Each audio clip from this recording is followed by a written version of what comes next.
श्री स्वामी समर्थ. भगवान शिवांचा संपूर्ण इतिहास आजपासून हजारो नव्हे तर लाखो वर्षापूर्वीचा काळ आपल्या डोळ्यासमोर उभा करा. त्यावेळी ना आपण होतो, ना आपली गावे, ना राजे, ना राज्ये. पृथ्वीचे रूपही आजसारखे नव्हते. आकाशात चमकणारे तारे, उगवणारा सूर्य, वाहणाऱ्या नद्या आणि उंच पर्वत यांबाबत माणसाला काहीच माहीत नव्हतं. पण एक प्रश्न मात्र तेव्हाही होता आणि आजही आहे. या संपूर्ण विश्वाचा आरंभ कसा झाला? या प्रश्नाचं उत्तर शोधण्याचा प्रयत्न भारतातील ऋषीमुनींनी हजारो वर्षे केला. यांच्या ध्यानातून, तपश्चर्येतून आणि आध्यात्मिक अनुभूतीतून अनेक ग्रंथ निर्माण झाले. या ग्रंथांमध्ये एका अशा दिव्य शक्तीचं वर्णन आढळलं, जिला सुरुवात नाही, अंत नाही आणि जी काळाच्या पलीकडे आहे. त्या शक्तीला अनेक परंपरांमध्ये भगवान शिव, महादेव, महेश, शंभू, रुद्र अशा अनेक नामांचे ओळखलं जात. शिव या शब्दाचा अर्थ अनेक विद्वान कल्याणकारी किंवा मंगल करणारा असं सांगतात. म्हणूनच शिव म्हणजे फक्त संहार करणारे देव नाही. अनेक धार्मिक परंपरांमध्ये ते परिवर्तन, संतुलन, तपस्या आणि करुणेचे प्रतीक मानले जातात. हिंदू धर्मातील त्रिमूर्ती संकल्पनेत ब्रह्मा सृष्टीची निर्मिती करतात, विष्णू तिचं पालक करतात आणि शिव परिवर्तन किंवा संहाराशी संबंधित मानले जातात. येथे संहार म्हणजे केवळ विनाश नाही, तर जुन्याचा अंत करून नव्याला जागा देणारी प्रक्रिया असा त्या आध्यात्मिक अर्थही घेतला जातो. याच कारणामुळे भगवान शिवांचं रूप इतकं सर्व देवतांपेक्षा वेगळं दिसतं. जेव्हा आपण इतर देवतांची चित्रे पाहतो तेव्हा त्यांच्याकडे सोन्याचे मुकुट, दागिने, रेशमी वस्त्र आणि राजवैभव दिसतं. पण महादेव, त्यांच्या अंगावर भस्म आहे, गळ्यात नाग आहे, जटांमध्ये गंगा आहे, कपाळावर अर्धचंद्र आहे, हातात त्रिशूळ आणि डमरू आहे आणि त्यांचं निवासस्थान म्हणजे हिमालयातील कैलास. हे रूप केवळ कलात्मक नाही, अनेक धार्मिक परंपरांमध्ये त्यामागे खोल प्रतिकात्मक अर्थ सांगितले जातात. महादेव अंगावर भस्म धारण करतात. भस्म आपल्याला आठवण करून देते की शरीर नश्वर आहे. संपत्ती, सौंदर्य, सत्ता आणि अहंकार कायम राहत नाही. शेवट टिकवतात ती फक्त आपली कर्म. गळ्यातील नाग भीतीवर नियंत्रण आणि आत्मसंयमाने प्रतीक मानले जातो. जग ज्या गोष्टीला घाबरतं तीच गोष्ट महादेव आपल्या गळ्यात धारण करतात. जणू ते सांगतात, भीतीपासून पळू नका, तिच्यावर विजय मिळवा. महादेवांच्या जटांमध्ये गंगा का आहे? प्रश्न अनेकांना पडतो. पुराण परंपरेनुसार पृथ्वीवर उतरणाऱ्या गंगेचा वेग इतका प्रचंड होता की संपूर्ण दृष्टी विनाश होण्याची भीती होती. तेव्हा भगवान शिवांनी तिला आपल्या जटांमध्ये धारण केले आणि तिचा वेग शांत केला. ही कथा आपल्याला शिकवते की खरी शक्ती तीच जी इतरांचं रक्षण करते. आता त्यांचा कपाळावरचा अर्धचंद्राकडे पाहू. चंद्र वाढतो आणि कमी होतो, त्यामुळे तो काळाच्या चक्राचं प्रतीक मानला जातो. महादेवाच्या मस्तकावर चंद्र जणू सांगतो की काळ सतत बदलतो, पण ज्याचं मन स्थिर आहे त्यांना बदलायची भीती वाटत नाही. भगवान शिवांच्या हातात असलेला डमरूही तितकाच महत्त्वाचा आहे. अनेक आध्यात्मिक परंपरांमध्ये डमरूच्या नादातून सृष्टीतील लय, ताल आणि नादाचं प्रतीक व्यक्त केलं जातं. डमरूचा आवाज म्हणजे सृजन आणि परिवर्तन यांचे चक्र. त्रिशूळाच्या 3 टोकांबद्दल विविध अर्थ सांगितले जातात. काही परंपरेमध्ये ते सृष्टीपालन आणि परिवर्तन यांचे प्रतीक मानले जाते, तर काही जण मन, बुद्धी, अहंकारावर नियंत्रणाचे प्रतीक मानतात. याच कारणामुळे महादेवांना फक्त देव म्हणून नव्हे तर जीवन जगण्याची दिशा दाखवणारे गुरु मानले जाते. हिमालयातील कैलास पर्वत हा अनेक श्रद्धाळूंसाठी भगवान शिवांचा निवास मानला जातो. आजही हजारो भक्त कठीण कैलास मानसरोवर यात्रा करतात. अनेकांसाठी ही केवळ यात्रा नसून आत्मशोधाचा प्रवास असतो. महादेवाचं संपूर्ण जीवन एक वेगळा संदेश देतं. तो राजवाड्यात राहत नाही, त्यांना सोन्याचं सिंहासन नको, त्यांना वैभवाचे आसन नाही. ते हिमालयात ध्यान करतात, समाधी लावतात आणि जगाला संयम, वैराग्य आणि करुणेचा मार्ग दाखवतात. म्हणूनच हजारो वर्षापासून ऋषी, योगी, साधू आणि सामान्य भक्त यांच्या चरणी नतमस्तक होत आले आहेत. भगवान शिवांचा इतिहास केवळ पुराणकथांचा विषय नाही, तो भारतीय संस्कृती, तत्त्वज्ञान आणि अध्यात्माचा एक महत्त्वाचा भाग आहे. आणि याच इतिहासात पुढे अशी एक घटना घडते जी महादेवांच्या आयुष्यालाच नाही तर संपूर्ण सृष्टीच्या कथेलाही नवं वळण देते. त्या घटनेचं नाव आहे सती. तर मंडळींनो, सती, भगवान शिव आणि दक्ष प्रजापतीची कथा. महादेव हिमालयात कैलासावर गहन समाधीत मग्न असत. त्यांना राजसत्ता, संपत्ती किंवा वैभवाची इच्छा नव्हती. त्यांच्यासाठी संपूर्ण सृष्टीच एकच कुटुंब होती. ऋषी, मुनी, देव, यक्ष, गंधर्व आणि सामान्य भक्त सर्वजण त्यांच्या दर्शनासाठी कैलासावर येत असत. त्यांच्या काळात ब्रह्मदेवांचे मानसपुत्र म्हणून ओळखले जाणारे दक्ष प्रजापती अत्यंत प्रभावशाली राजा होते. त्यांच्या राज्यात वैभव, संपत्ती आणि यज्ञांची मोठी परंपरा होती. दक्षांना आपल्या सामर्थ्यांचा मोठा अभिमान होता. काळ पुढे सरकत गेला आणि दक्ष प्रजापतीच्या घरी एका कन्याचा जन्म झाला. तिचं नाव ठेवण्यात आलं सती. लहानपणापासून सतीचं मन भगवान शिवांच्या भक्तीत रमून लागलं. ऋषीमुनी जेव्हा शिवांच्या तपस्येच्या, त्यांच्या करुणेच्या आणि त्यांच्या अद्भुत शक्तीच्या कथा सांगतात, तेव्हा सती त्या मंत्रमुग्ध होऊन ऐकत असत. वय वाढत गेलं तसं त्यांनी मनातील भक्ती अधिक दृढ होत गेली.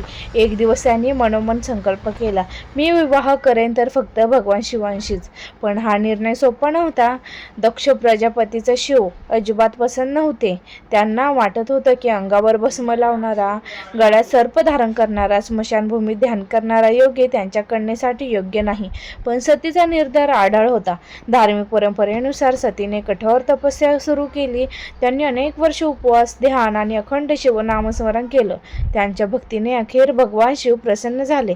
शिवांनी सतीचा स्वीकार केला. यानंतर शिव आणि सतीचा विवाह मोठ्या उत्साहात पार पडल्याचं अनेक पुराणांमध्ये वर्णन आहे. देव, ऋषी, गंधर्व आणि अनेक दिव्य शक्ती या विवाहाला उपस्थित होत्या. अशी श्रद्धा आहे. विवाहानंतर सती कैलासावर आल्या. कैलासावरील जीवन राजवाड्यासारखं नव्हतं. तेथे साधेपणा होता, ध्यान होतं, शांतता होती आणि प्रत्येक क्षणी अध्यात्माची अनुभूती होती. सती त्या जीवनात पूर्णपणे रमल्या. परंतु दुसरीकडे दक्ष प्रजापतीच्या मनातील अहंकार कमी झाला नव्हता. एके दिवशी त्यांनी एक भव्य यज्ञ आयोजित केलं. त्या यज्ञासाठी देव, ऋषी, राजा, अनेक मान्यवरांना निमंत्रण पाठवण्यात आलं. परंतु भगवान शिवांना निमंत्रण देण्यात आलं नाही. सतीला ही गोष्ट समजली. त्यांना भगवान शिवांना विचारलं, माझ्या पयत्याच्या घरी जाण्यासाठी निमंत्रणाची गरज असते का? भगवान शिव शांतपणे म्हणाले, जिथे आपला सन्मान नाही तेथे जाणं योग्य नसतं. पण सतीने मन वडिलांच्या भेटण्यासाठी आतुर झालं होतं. त्या एकट्याच यज्ञस्थळी गेल्या. यज्ञ मंडपात पोहोचल्यावर त्यांनी पाहिलं की सर्वांचं स्वागत होत आहे, पण त्यांच्याकडे कोणीच लक्ष दिलं नाही. अनेक पुराणांनुसार दक्ष प्रजापतींनी भगवान शिवांविषयी कठोर आणि अपमानास्पद शब्द उच्चारले. हे ऐकून सतीचं हृदय तुटलं. त्यांनी जाणवलं की ज्या घरात त्यांच्या आराध्य देवाचा अपमान होतो त्या घराशी स्वतःचा संबंध ठेवणं योग्य नाही. धार्मिक कथेनुसार त्यांनी योगाग्नी धारण करून स्वतःचा देह त्याग केला. त्या क्षणी संपूर्ण यज्ञ मंडपात शांतता पसरली. देव, ऋषी आणि उपस्थित सर्वजण स्तब्ध झाले.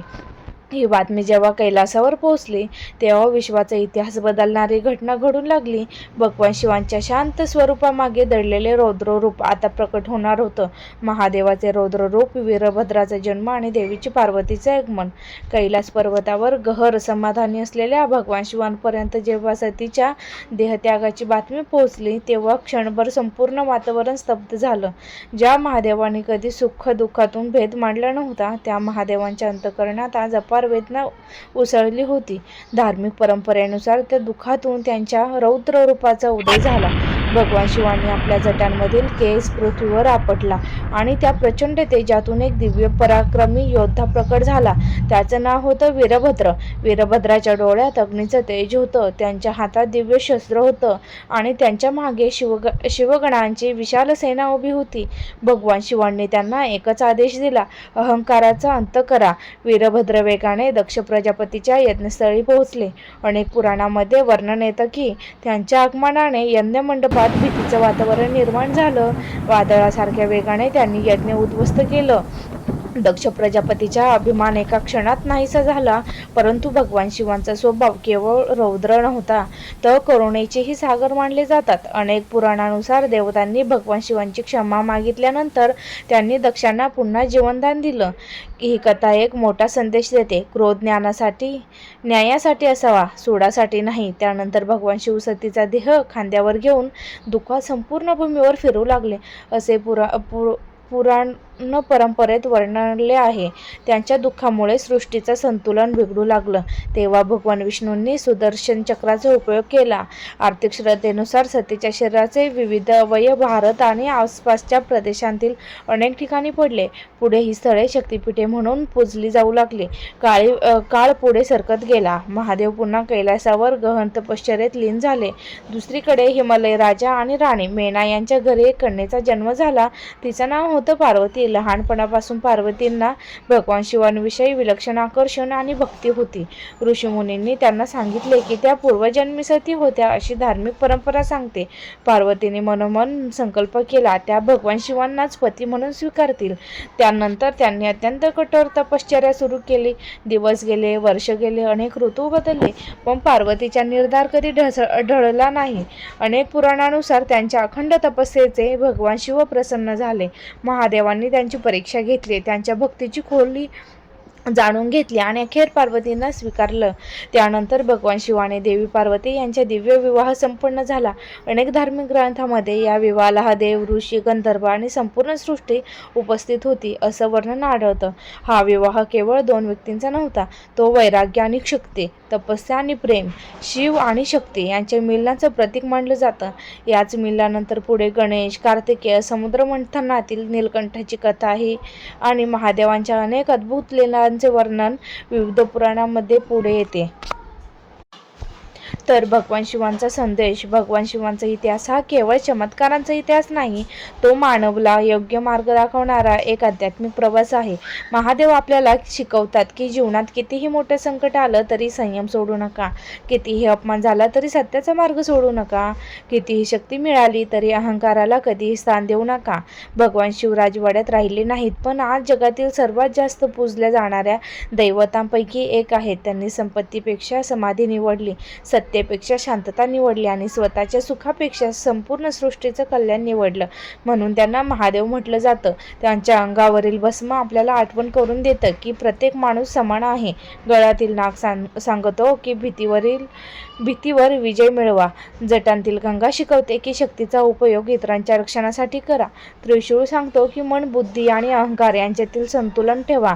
डमरूचा नाद सांगतो की प्रत्येक शेवटातून एक नव्या सुरुवातीची जन्म होतो. महादेवांच्या प्रत्येक कथा, प्रत्येक रूप आणि प्रत्येक प्रतीक आपल्याला जीवन अधिक शांत, संयमी आणि अर्थपूर्ण कसं जगायचं हे शिकवतं.